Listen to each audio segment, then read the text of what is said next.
Hey, Resurrection Church, it's Pastor David. I wanted to take a second to just give you a little update. I'm going to try and make these updates more regular so that you can know what's going on, know what's coming ahead, and even maybe know a little bit of explanation behind what's being done. I want to make sure that we have ways to talk and you have ways to reach out if you need more clarity. I know that there are sometimes challenges in finding things out when we have our normal regular gatherings and we're here multiple times a week. But now that we're only live and in person outside once a week, I thought it'd be good to do this, and I'll probably keep up the habit regularly announcing things. So let me give you a few announcements about what's going on and kind of make those also explanations about what's coming. All right, two big announcements that I want to make sure you put on your calendar.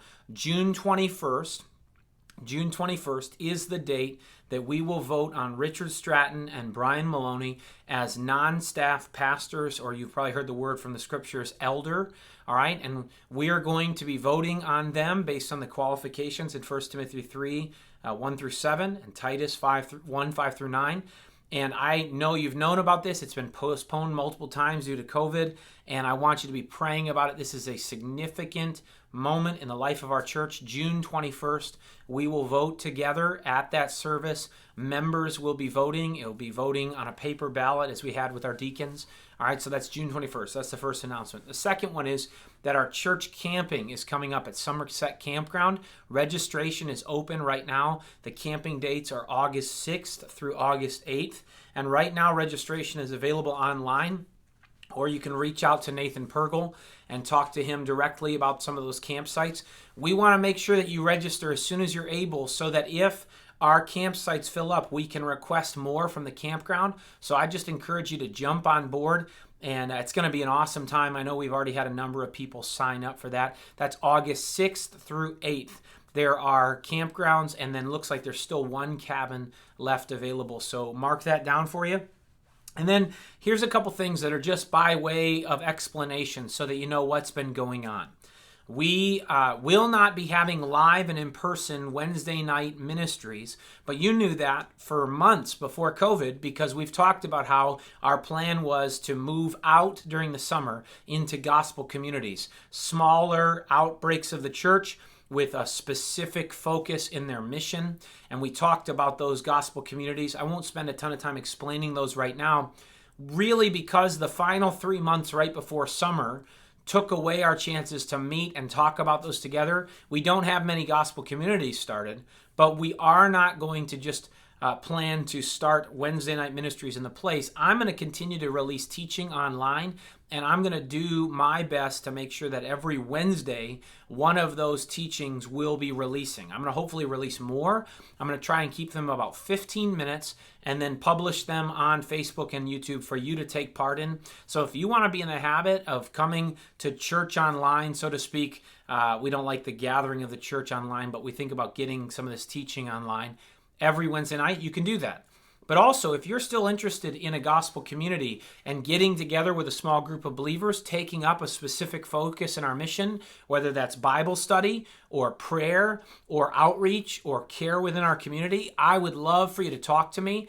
I would love for you to take part in this teaching I provide and then also take part in partnering in the mission with others. So please come talk to me, and I hope you'll be thinking about ideas for the fall as well. For our Sunday services, here's another explanation. We will not have childcare for our Sunday morning single worship service until at least July 12th. I've been talking with our ministry leaders, and we're thinking through the plans ahead. But right now, we are outside, and we're going to plan to be outside for all of June as the weather permits, and maybe even further. But we also are not planning to bring back our childcare or children's ministries before July 5th, right? So July 4th, the holiday, is a Saturday. July 5th, that Sunday, we're not going to start back up. So we're thinking and praying, thinking about July 12th, shooting for that. We'll have more information on that in the future. And then the last one I wanted to update you on was the staff position. Many of you know that in our budget this year, we started making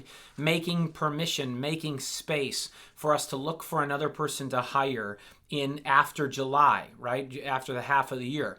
Well, we were making preparations for that, not knowing all that was coming this year. And I just wanted you to know that this may not be no surprise to you, but coronavirus has significantly delayed or set back our plans, not because of budget concerns, but just because we really haven't had the ability to think through, address, and discuss candidates or the role for a staffing position. And so, lest you think that there's a bunch of progress that's been made that you haven't heard about, really not much has been done on that staff position because of the fogginess of the times. Truthfully, I didn't know where our budget would be. God's been very kind to our church, and we're making it well. But I didn't know what was coming, and I really had set at the beginning of this crisis a decision that I would hold on those plans until July and then reevaluate where we are in July. So that's where we're at right now. There's not a bunch of information out there that you haven't heard yet. We're still seeking to learn what the best plan for a staffing choice for our church would be in the future. Please be praying about that. I'm praying about what would serve our church well in advancing the gospel of Jesus Christ and helping the body grow. I'd appreciate your prayer for wisdom in that area and that God would help us see a path forward. Okay, these are just a few announcements that I wanted you to know about. I'm going to come on more regularly, probably once a week, and try to keep you up to date. So I hope this has been helpful. If you want to shoot me an email or if you want to give me a call, my number is 313-580-0381. My email, you can email, it's actually up here, daviddoran@theresurrection.church. I'd love to hear from you. I'd love to help you. Hope you have a great day.